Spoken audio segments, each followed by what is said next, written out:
Again, chapter 25, starting at verse 1. Good morning. Let's have some prayer. Lord God, I thank you that you've brought us here today to worship you, to be able to read your word out loud, even amplified with a microphone.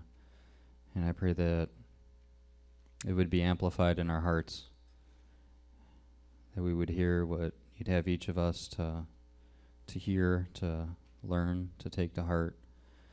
In your word, God, I pray that you would work on each of us individually as merely a messenger, Lord, of your word. God, I pray that your good work would be done here today. I pray in your name, Jesus. Amen.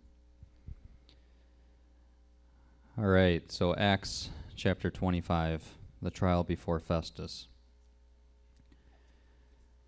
3 days after arriving in the province, Festus went up from Caesarea to Jerusalem, where the chief priests and Jewish leaders appeared before him and presented the charges against Paul. They urgently requested Festus, as a favor to them, to have Paul transferred to Jerusalem, for they were preparing an ambush to kill him along the way.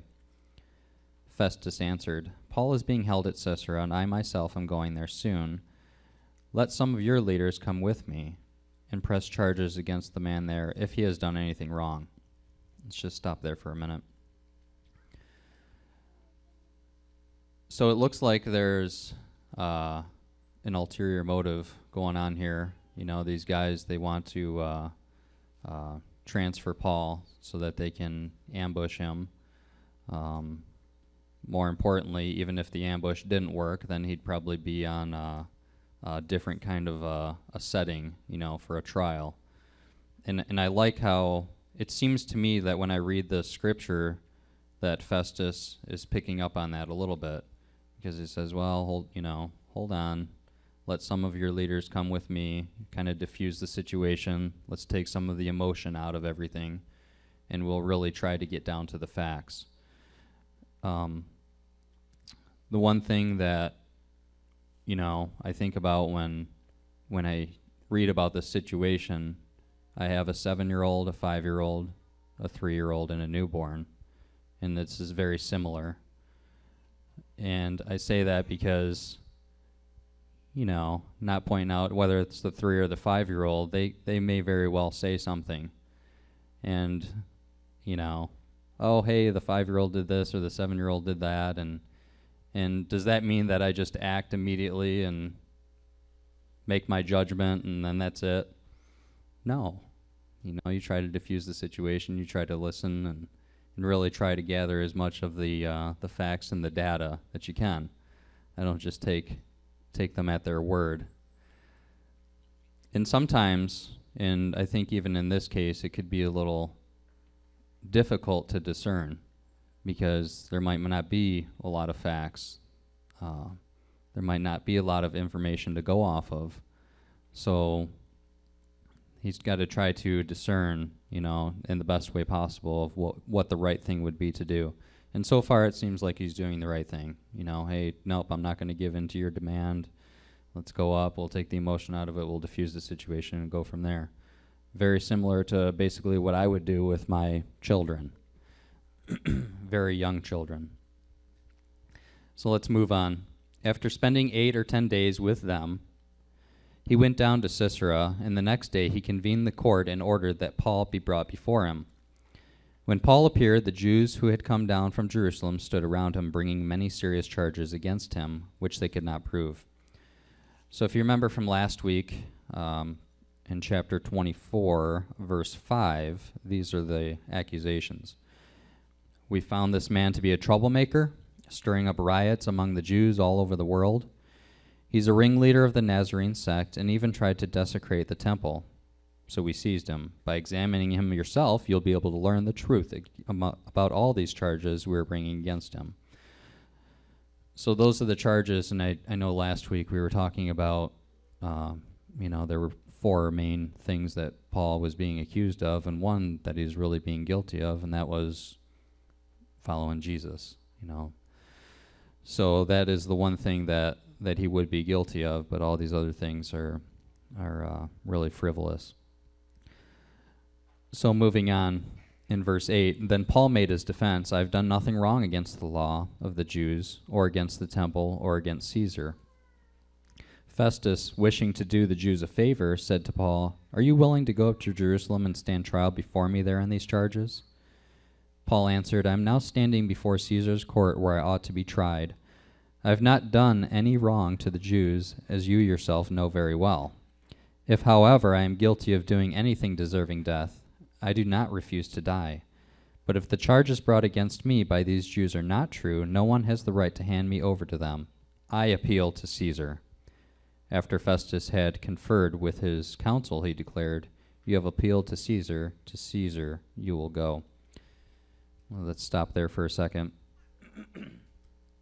So what's pretty awesome about this is that you don't see Paul really going on the defensive end of things. He, as a matter of fact, he only really gives one line in his defense originally. He doesn't just go on and how I'm not guilty of all these things.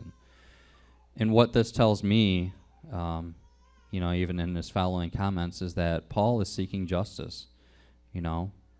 Paul is a man who's upstanding, that just he wants the right thing to be done, and he knows he has nothing to be guilty of. And I kind of relate that to Christians today, to our body, that when we're walking in the light, there's really nothing to be afraid of. What accusations are really going to come against you that are going to stick? And even if they do stick, are they sticking with God? Paul is accountable to God. And Paul even says, he'll die if that's what if that's what you deem necessary. I just want whatever the process is, whatever justice is, if that's what it is, okay, I'll do that. And ultimately, it really shows a humble spirit that he has, the humility that he has. He could, just imagine the man that Paul was back then and the amount of people that he knew.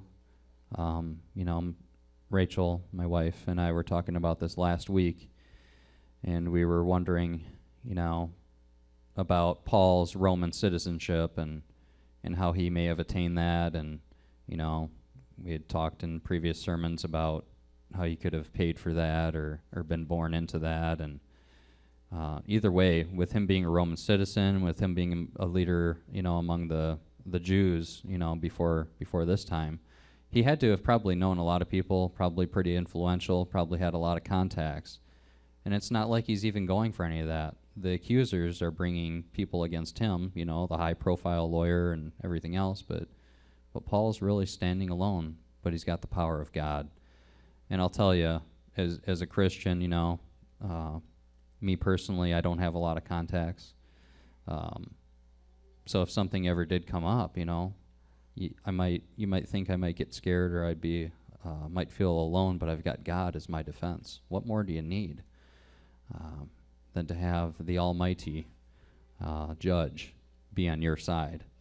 So just trying to take this learning aspect for each of you, what I could share today is to know that God is on your side as long as you're walking that narrow path in the light. So moving on.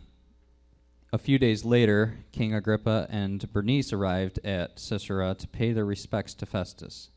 Since they were spending many days there, Festus discussed Paul's case with the king.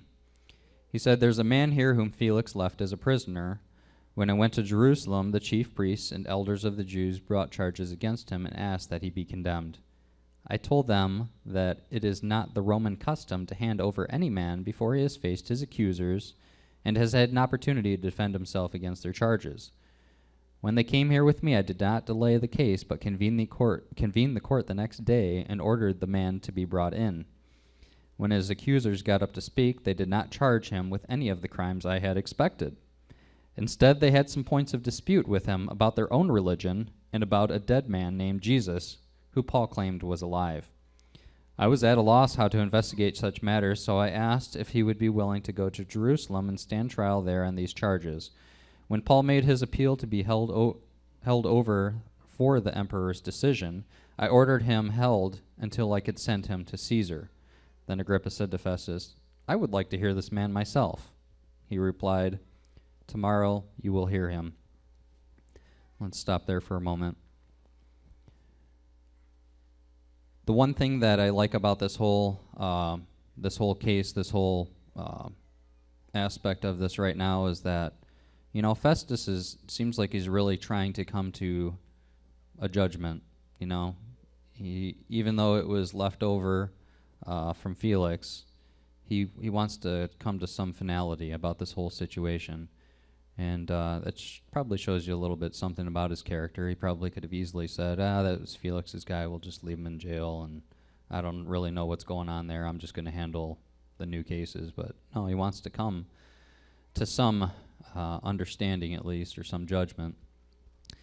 And what I like too is that I think he's starting to see the writing on the wall, to where he's not really seeing any of the accusations that are being brought against him, against Paul. And he's actually kind of saying, with what Scripture says here about their own religion, is there just some points of dispute about their own religion and about Jesus, and he's not sure what his role is in that. So now he's still kind of being patient with his decision making, and he's like, man, I'm going to have to go get somebody else and confer with them a little bit. And I find that, a pretty good character trait, that he's not just going to rush into something, that he's going to get some more counsel and really mull this over and see how this ties in. And now, at the same time, think about this. How many people has Paul been in contact with? How many high-ranking people has he, given his testimony to? What an outreach this really is. And I kind of see this, and I'm like, man, this is a really high-profile case, and I'll bet you that, the leaders that were bringing all these accusations against him, this probably backfired on them. They probably just wanted Paul to just be destroyed quickly, keep him quiet, get rid of him, and then that'll be that. But look at how far he's come. He's going to Caesar, to the highest court that could be. And furthermore, what do you think that the implication would be? I know in our own system of law, the Supreme Court, that's the highest court that you could go to. So what happens when a case goes to the Supreme Court and it's ruled one way? For all other cases after that, it's pretty much going to be that same ruling, right? So when you see Paul going up to this highest court and he's saying, yep, I'm a Christian, I follow Jesus, can you just imagine the implications that if he goes to the highest court back in their day, that if he's proven to be innocent, that, wow, is Christianity going to get recognized at this point? And I don't know. It's just a thought that I see this high-profile case, and I'm really hoping that, I don't want to look too far ahead, but I'm hoping that good things will come out of this. So, to finish up the chapter in verse 23, the next day Agrippa and Bernice came with great pomp and entered the audience room with the high-ranking officers and the leading men of the city. At the command of Festus, Paul was brought in. Festus said, King Agrippa, and all who are present with us, you see this man. The whole Jewish community has petitioned me about him in Jerusalem and here in Caesarea, shouting that he ought not to live any longer. I found he had done nothing wrong, nothing deserving of death, but because he made his appeal to the emperor, I decided to send him to Rome. I have nothing definite to write to his majesty about him. Therefore, I have brought him before all of you, and especially before you, King Agrippa, so that as a result of this investigation I may have something to write. For I think it is unreasonable to send on a prisoner without specifying the charges against him. So now the saga continues. Now he's in front of more people, and the next chapter we're going to hear a little bit more about Paul's defense. But I guess the main points that I want to take away from all of this is that look at the way God is moving in all of this. Look at the amount of people that he's reaching through this event. Something that you might say, is a no-win situation for Paul. Well, that's how God likes the odds. He likes the no-win situation. He likes it when everything's stacked against him. We know this throughout the whole Bible. And some of the, I guess just a couple more points that I would take from this is just, when you're making your own decisions, just be patient, You must discern with God. I know with my kids, I don't know what the right decision is sometimes. And that's where it's just really up to God to direct that. And if I'm wrong, about that decision, or, I've just got to rely on God that he knows what he's doing. Because you know what? I am wrong a lot. But God is right all the time, and he makes up for my iniquities. So, thank you.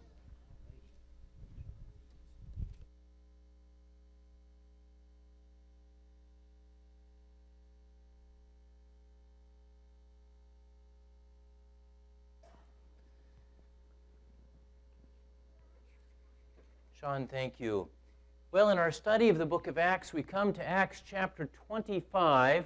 As we get to this chapter, we find the Apostle Paul as a prisoner in Caesarea on the coast of the Mediterranean there in Israel. For 2 years, he has rotted in prison. The previous Roman governor, a man named Felix, should have settled that case a long time ago, but Felix was unable to find him guilty of anything other than guilty of being a Christian. But on the other hand, Felix was unwilling to release Paul from prison because powerful Jewish leaders would be unhappy with him if he did. So he sat on his hands and did nothing. The Bible tells us he thought about how he might move if someone gave him a bribe, but aside from that, he wasn't going to do anything. So Paul remained in prison for 2 years. Paul wasn't traveling. Paul wasn't spreading the gospel in terms of going out anywhere. He was simply waiting for some political change, for some change of governor, some change of government that would lead to his release. At one level, you'd say this is a disappointment. It's a setback. It's something that no person would choose. But at another level, this proved to be part of God's plan. I need you to hear this. While Paul was rotting in jail, what was his ministry team doing? He had a number of people who traveled with him. One of them was a man named Luke. What was Luke doing during this time? So far as we understand, he was going and interviewing the people who were part of Jesus' ministry some years ago, people like Mary, the mother of Jesus, and finding out about Jesus' beginnings, and all the way down to people like Cleopas, who saw Jesus alive after Jesus was resurrected on that Easter Sunday. And he interviewed these people, and he then wrote this all down, likely during these 2 years, and had the opportunity to have firsthand witnesses tell him about these things.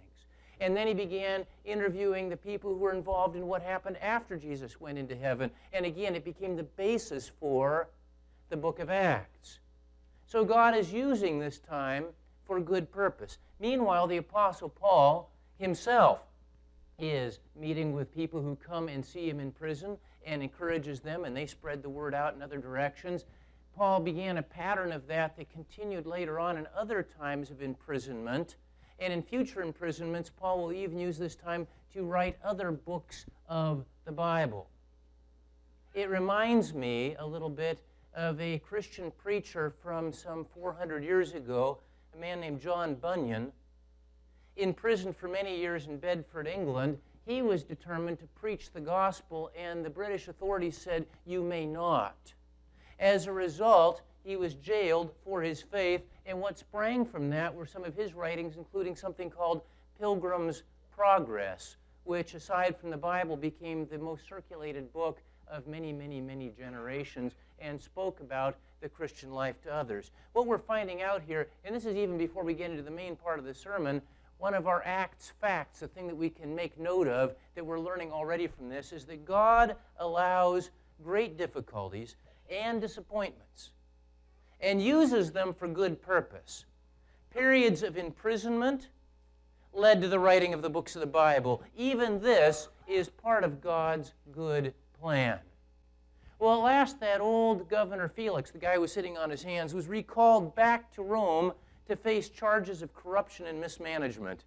And a new governor replaced him. His name was Festus. And this man is a man of action. He is not going to sit on the case. He's going to bring this out and try to do something about it. What we need to find out is what is he going to do? Will it be a help to the Apostle Paul or not? We start with the first part of our message about the new governor, verse 1.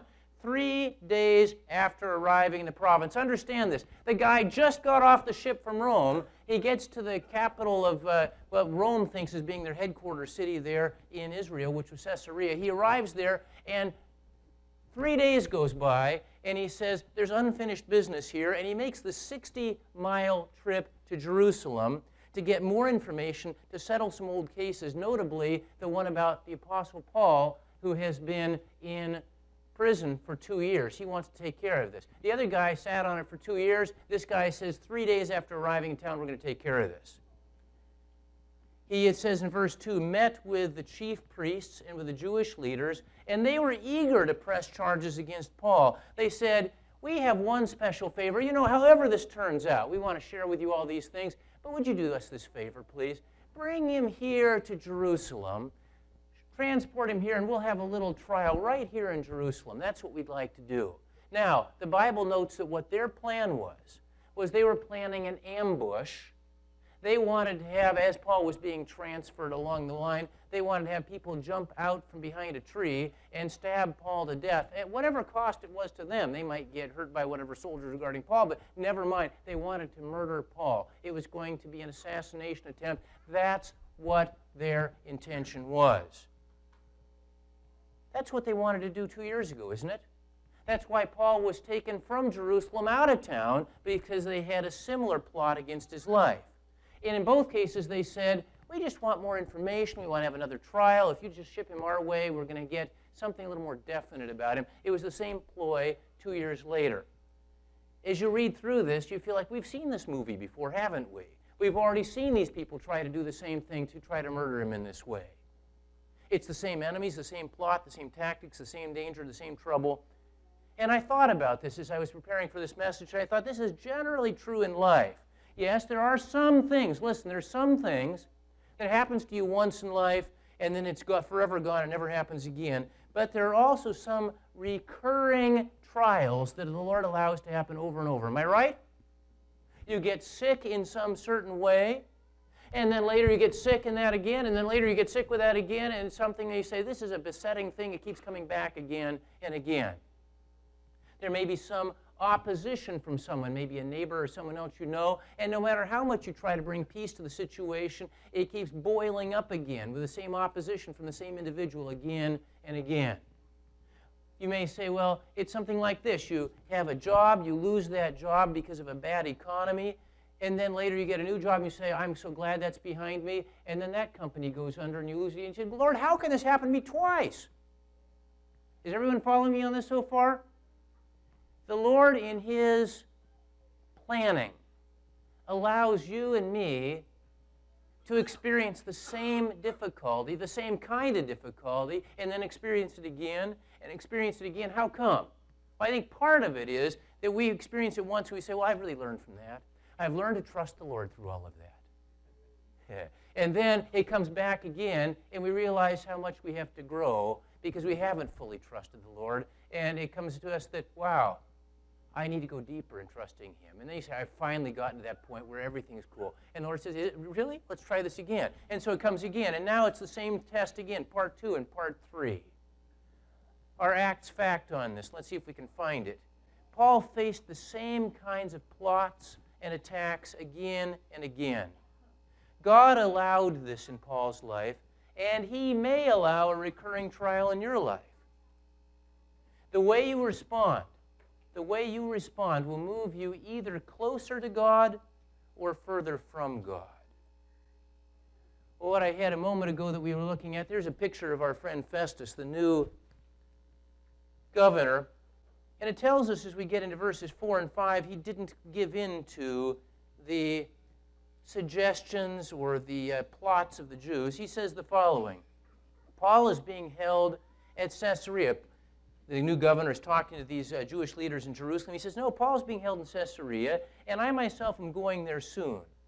Let some of your leaders, verse 5, come with me and press charges against the man there if he has done anything wrong. So, 8 to 10 days later, Festus returns to Caesarea, verse 6. The very next day, he's a man of action, I told you that. The very next day he convened the court and ordered that Paul be brought before him. For the first time, Paul will face this new governor. And that brings us to the second part of our message about another trial, verse 7. It says the following. When Paul appeared, the Jews who had come down from Jerusalem stood around him, bringing many serious charges against him, which they could not prove. The trial didn't take place in Jerusalem. It took place in Caesarea. They brought Paul out of prison and brought him right through the corridors from the prison into some kind of a judgment room. And the Jewish leaders stood in front of Paul and they began accusing him. And I think they were accusing him of the same old things that they accused him of in the previous chapter. Things like, this man's a troublemaker. Things like, he starts riots all over the empire. Things like, this man is a teacher of illegal religions. His faith should not be allowed. Things like, he is a defiler of the temple. Why every time he goes in the temple, he does something to make it no longer good for us. All of these things are generally untrue, but they were trying to accuse him of these things, and it tells us that they didn't have any evidence of this. They didn't even have any witnesses of it. It was all accusations. So this is what went on, and it went on for a little while. I think I've got a picture here. Here we have a picture of Paul standing before the governor and all of the people making these various accusations against him. At last, Paul made his defense in verse 8. It's my assumption that he said more than what is this one sentence, but very often in the Scriptures, they give us the part that God wanted us to know, and this would be a concluding statement, a final statement of his closing defense. He would say something along these lines. I have done nothing wrong against the law of the Jews or against the temple or against Caesar. All the things that are being said, that I'm against Caesar, I'm against the temple, I've misused the Jewish law, he says, none of these things are true. I haven't done any of these things at all. So, Festus took a look at the situation and he thought about it. He can't really convict Paul, but he still wants to be on good terms with the Jewish leaders. So, in verse 9, it tells us what happens next. Festus, wishing to do the Jews a favor, said to Paul, are you willing to go up to Jerusalem and stand trial before me there on these charges? The people keep asking me to transfer you there. Are you willing to go? And Paul answers in the following way. This is interesting. Paul answered, verse 10, I'm now standing before Caesar's court where I ought to be tried. I am a Roman citizen. I'm a Roman citizen and I ought to be in the Roman court, and this is where I belong. If I have not done anything wrong to the Jews, as you very well know. If, however, I am guilty of doing anything deserving death, I do not refuse to die. But the charges brought against me by the Jews are not true. No one has the right to hand me over to them. Paul is saying, I have done nothing wrong. You already know that, of course. Now, I don't refuse to be punished if I have done something wrong. But I do refuse to be handed over to my enemies while I'm innocent. Therefore, I will not agree to be transferred back to Jerusalem. I appeal to Caesar. Now, that was a right that any Roman citizen had, to appeal to the highest court and to stand before Caesar. Very few Jews, almost none, were Roman citizens. Paul was the exception. He was a Roman citizen. And he used his legal right to appeal to Caesar's justice. You say, well, that's good. At least maybe there would be somebody more rational and a little bit more predisposed to think well of Paul once he arrives there. Don't count on that. The name of the Caesar he's appealing to is a man named Nero. Now, you don't have to know a lot about world history to know that Nero was a cruel and wicked man. But this is still in God's timing and is God's will. God had in mind that Paul would stand before Nero one day and to bring this message of the gospel. And I want you to think about this. If Paul had gone into Jerusalem, you know, if he paid money and went to Rome as a tourist and knocked on Nero's palace door and said, I'm here to preach the gospel to Nero, would Nero have let him in and heard it? No. But instead, God arranges all of these circumstances so that he's going to stand before kings and leaders and emperors and everything, and he's going to share Christ with them. It reminds me of something that happened when Paul was saved, back in chapter 9. You saw this. Paul was saved, and the Spirit came to another Christian and said, go to where Paul is, pray for him, and also share this word with him. This man, speaking of Paul, who's a brand new Christian, this man is my chosen instrument to carry my name, says Jesus, before the Gentiles and their kings and before the people of Israel. I will show him how much he must suffer for my name. All of these sufferings Paul's going through, God knew this ahead of time. The fact that he was going to stand before the king of all the Gentiles, God knew that ahead of time. This is all in God's plan. So Paul says, I appeal to Caesar, verse 11. After Festus had conferred with his council, which means Festus turned to his advisors around him and said, he appealed to Caesar. Can he do that? And they said, well, he's a Roman citizen. Of course he can. Is this the right protocol? Sure it is. Is this going to help us if he appeals to Caesar? Well, yeah, it'll get the problem off of your hands, get him out of town, everybody will calm down again. This is probably a good idea. Oh, okay, fine. So he says, good. You have appealed to Caesar. To Caesar you will go. And we've got our Acts fact here. Under any other circumstances, Paul could never preach to Nero. Now he must go to Nero. God said Paul would stand before kings, and God is using these many trials to make it happen. I've already said a couple of different ways in this message. The trials that we experience are ones that are things that God has sovereign control over, and he uses for good reason. And sometimes he not only gives us the trial once, but twice and 3 times and 4 times, and he's still using it for good reason. Come to the third part of our message, consulting about the case, starting in verse 13. A few days later, King Agrippa and Bernice arrived in Caesarea to pay their respects to Festus. You say, who are these people?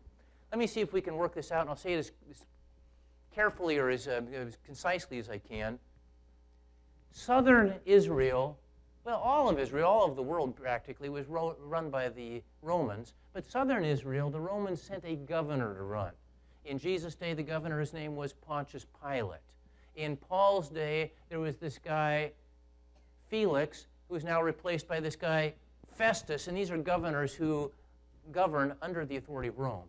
Northern Israel and some things beyond Israel were governed by a puppet king who was basically a governor, but since there had been a kingdom at one time, he still carried the name king, but his kingdom was under the authority of the Romans. Everybody got this? And this fella was named Agrippa, and you know him by another name as well. He is another Herod. Herods are like pharaohs. Every one of them gets to be a pharaoh, and every one of them gets to be a Herod. It's part of a kind of a family thing that gets passed down. And so there have been previous Herods. The most recent Herod before this Herod Agrippa, his dad, was not a good guy. His dad is the one who was involved in killing the Apostle James. His dad was the one who put Peter in prison. His dad was the one who was so puffed up that finally he was stricken by God and he was eaten of worms and died. Do you remember all this? That was Herod Agrippa's dad. And after he died, then the new Herod showed up, and his name is Agrippa. Everybody say this. His name is Agrippa. Now you've got it.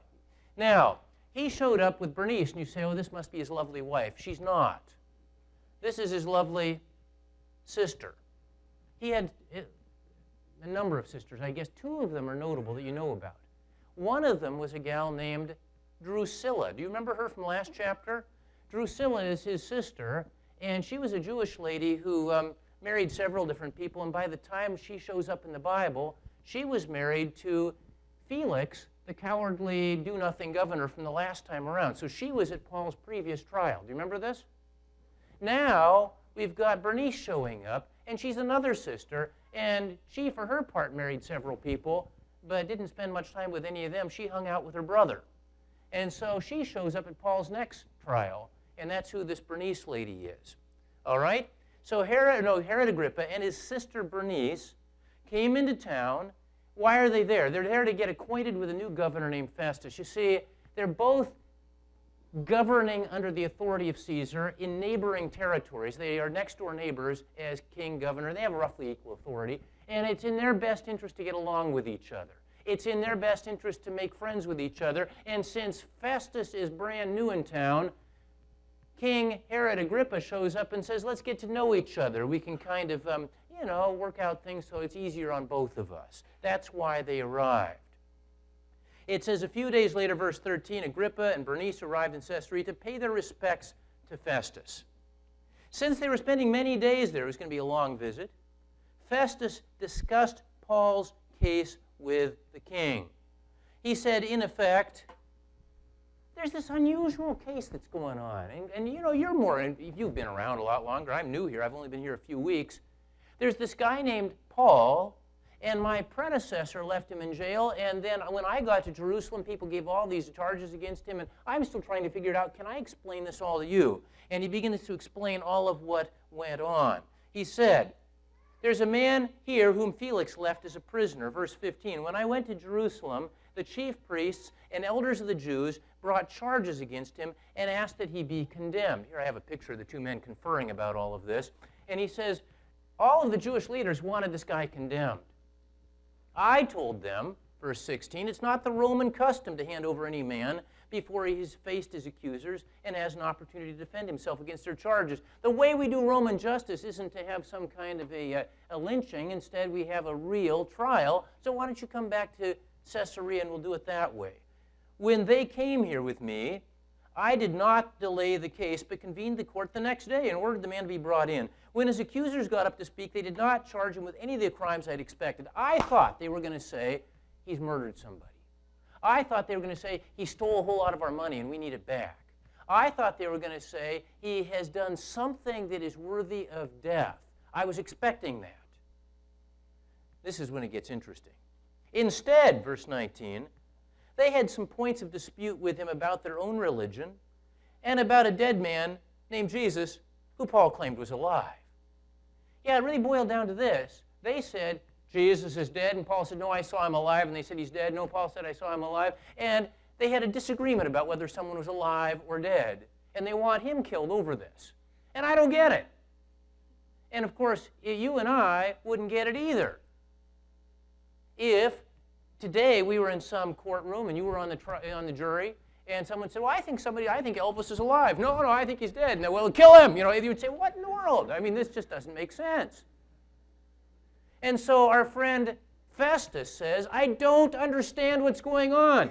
Something about this Jewish mindset, something about this Jewish religion, something about this Jewish culture is escaping me. I'm new here. Agrippa, can you help me out with this, is what he's saying. I was at a loss, verse 20, about how to investigate such matters, so I asked Paul, if he'd be willing to go to Jerusalem and stand trial there on these charges. When Paul made his appeal to be held over for the emperor's decision, I ordered him held until I could send him on to Caesar, essentially saying, what I did was I ordered that Paul would be held here in this fortress in Caesarea a little longer until we can ship him to Rome and so he can stand before Caesar. And that's the story, he says. Now, obviously, Festus wants to better understand it, not because he's going to make a judgment on this, but listen, church. Festus is a man who is an orderly and a reasonable sort of a man, and as he's going to explain a little later, he says, I need you to help me on this one. I'm shipping this guy off to the emperor, and I'm going to write down what he did wrong. But I don't get what he did wrong. He believes some guy's alive, and they say he's dead. It doesn't make sense to me. I was hoping you could help me understand what all this is about. That's what he is hoping that his new friend, Agrippa, may do for him. Can Agrippa help him? Agrippa has been there a long time. Is Agrippa interested in helping him? Well, verse 22, Agrippa said to Festus, I would like to hear this man myself. And he said, tomorrow you will hear him. And that brings us to our grand visitors in verse 23.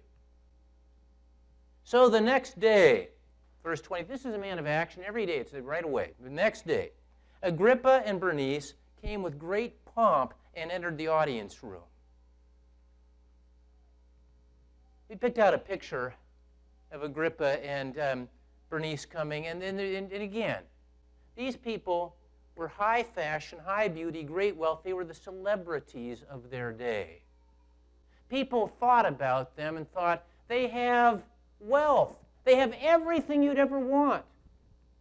They have the greatest clothes, the greatest money and influence, and everyone fawns over them. Why? They are really something. Notice when they come in with great pomp. All the high-ranking officials come with them. That is, all of the Roman centurions and commanders and upper Roman officials come into this room just to be near these celebrities. The leading men of the city come. The fellows who have money, who are the bankers and businessmen and others, they all come because the greatest celebrities of the region have arrived. And then at the command of Festus, Paul was brought in. Notice the contrast. You have these really decorated and decked out celebrities who've arrived, and then standing there in the same room is a man who's not beautiful or wealthy, who has no human title, no power. He's not a big name. He's not a big shot. He's simply obedient to God. He's lived a life of ministry. He's done evangelism. He's been willing to suffer for the name of Jesus, and he stands there in chains. A contrast, isn't it? You and I can see from our perspective now that the accomplishments of these people are very different. I need you to hear this. In those days, people would have said, Herod Agrippa and Bernice are just at the top of the order, and then there's this guy in chains. 2,000 years later, we would say, Herod Agrippa, Bernice, I don't know a thing about them. I don't know what they did. They didn't affect my life in any way. And you would say about the Apostle Paul, now there was a real man of God, and I have 13 books of the Bible that he wrote, and he's affected all of human history. Did I get this right? We've got a complete contrast between what it looks like on the surface and what the reality is underneath all of this.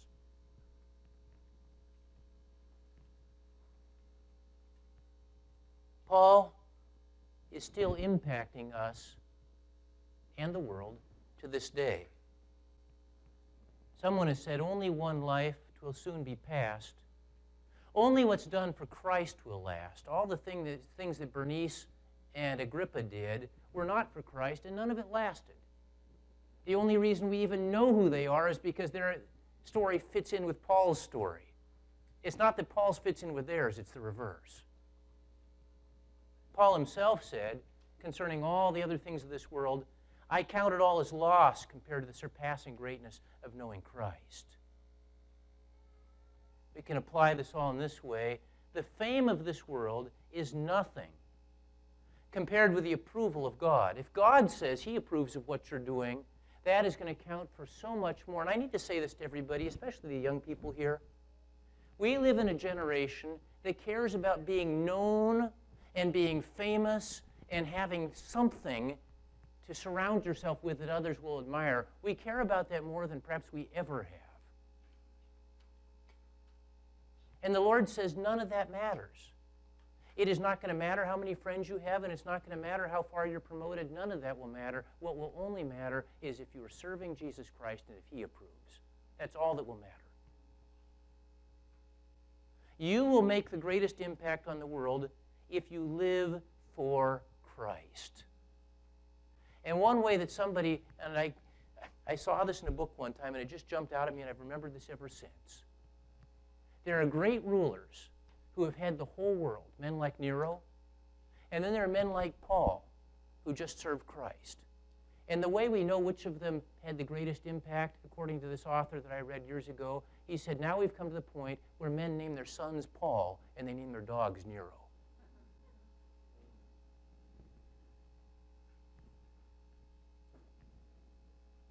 So Paul is brought in to stand before this little collection of people, including King Agrippa and his sister Bernice, and also this governor Festus, and some of the other leading men of the region. It tells us here in the Scriptures, at the command of Festus, Paul was brought in, verse 24. Festus said, King Agrippa, and all who are present with us, you see this man. The whole Jewish community has petitioned me about him in Jerusalem and here in Caesarea, shouting that he ought not to live any longer. He doesn't deserve to live, they've told me. I found he'd done nothing deserving of death, but because he made his appeal to the emperor, I decided to send him to Rome. But I have nothing definite to write to His Majesty about him. I don't know what to put down. I'm still so confused about all of this. And they say he's dead, and they're alive, man, he's dead, and so forth. I don't get any of this. Help me out.